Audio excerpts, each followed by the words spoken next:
نظم جواب شکوہ، شاعر علامہ اقبال، تشریح بک طاؤس، آکسفورڈ، 8ویں جماعت، بند نمبر 5، 6، 7، 8۔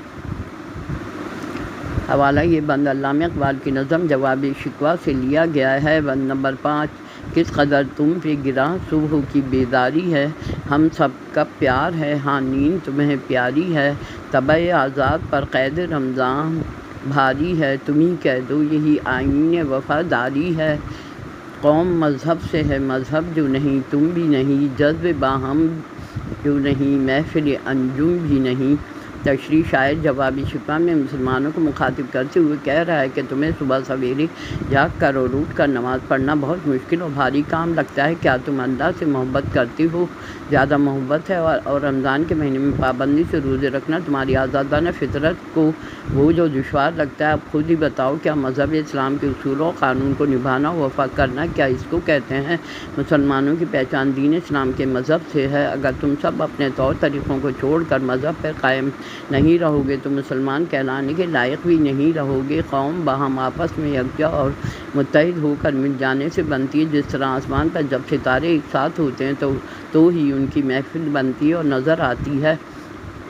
بند نمبر 6۔ منفرد ایک ہے، اس قوم کا نقصان بھی ایک ہی، سب کا نبی، دین بھی، ایمان بھی ایک، حرم پاک بھی، اللہ بھی، قرآن بھی ایک، کچھ بڑی بات تھی جو ہوتے جو مسلمان بھی ایک، فرقہ بندی ہے کہیں اور کہیں ذاتیں ہیں، کیا زمانے میں پنپنے کی یہی باتیں ہیں۔ یہ بند علامہ اقبال کی نظم جواب شکوہ سے ماخوذ کیا گیا ہے۔ تشریح، علامہ اقبال اپنی نظم کے اس بند میں مسلمانوں کو ان کے نفع و نقصان کے بارے میں آگاہی دیتے ہوئے کہہ رہے ہیں کہ جب تمہارا مذہب دین اسلام ایک ہے، اللہ اور نبی ایک ہے، قرآن بھی ایک ہے، خانہ کعبہ بھی ایک ہے اور ان سب پر ہمارے ایمان کی گواہی بھی ایک ہے، تو پھر کیا وجہ ہے کہ تم آپس میں متحد ہو کر محبت کے ساتھ ایک قوم بن کر دنیا کو دکھاتے، لیکن تم مختلف گروہوں، ذاتوں اور جماعتوں میں بٹ کر، تقسیم ہو کر، کمزور ہو کے اپنا نقصان کر رہے ہو، کیونکہ اگر امت مسلمہ متحد ہو کے اپنے مسائل کو مل جل کر حل کرے تو مسلمان دنیا میں ترقی کر سکتے ہیں، کیونکہ اگر کسی مسلم ملک پر پریشانی و مصیبت آتی ہے تو اس وقت بھی تو تمام اسلامی ممالک پریشان و فکر مند ہو کے بے چین ہو جاتے ہیں، تو پھر جب تمہارا نفع و نقصان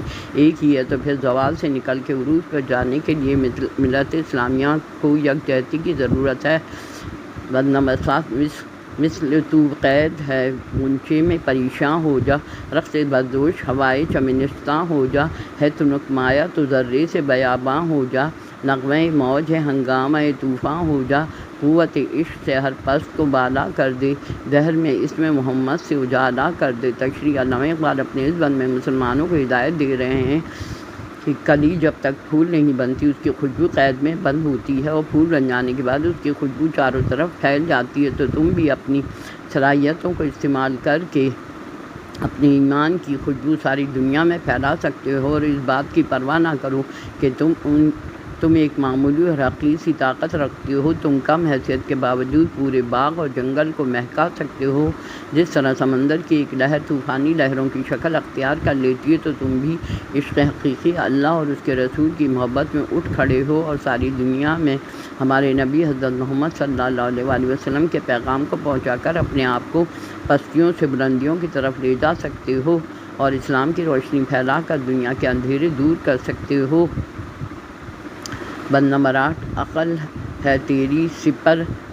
عشق ہے شمشیر تیری، میرے درویش خلافت ہے جہاں گیر تیری، ماں سوا اللہ کے لیے آگ ہے تکبیر تیری، تو مسلمان ہو تو تقدیر ہے تدبیر تیری، کی محمد سے وفا تو نے تو ہم تیرے ہیں، یہ جہاں چیز ہے کیا لوح و قلم تیرے ہیں۔ تشریح، علامہ اقبال مسلمانوں کو مخاطب کرتے ہوئے کہہ رہے ہیں کہ مسلمانوں، تمہاری عقل ہی تمہاری مددگار اور ڈھال ہے، اور اللہ اور اسلام سے عشق تمہاری تلوار ہے، تم اللہ کے در کے فقیر اور درویش ہو، لیکن اگر تم چاہو تو تمہارا عہدہ دنیا میں بادشاہ بن کے حکومت کرنا ہے۔ اگر تم سچے مسلمان ہو اور اللہ پر تمہارا یقین و بھروسہ ہے تو میری محبت کے سوا صرف تکبیر کی طاقت اللہ اکبر کہہ کر تم اپنی عقل سے اپنی قسمت خود بنا سکتے ہو، اللہ اور اس کے رسول کے ساتھ وفاداری خلوص سے دل اور محبت کے ساتھ نبھا سکتے ہو، تو پھر وہ بھی تمہارا ساتھ دے گا، اور دنیا کی تمام چیزیں تو کیا بلکہ لوح و قلم میں تمہاری تقدیر کی کتاب بھی تمہاری مرضی سے بن سکتی ہے۔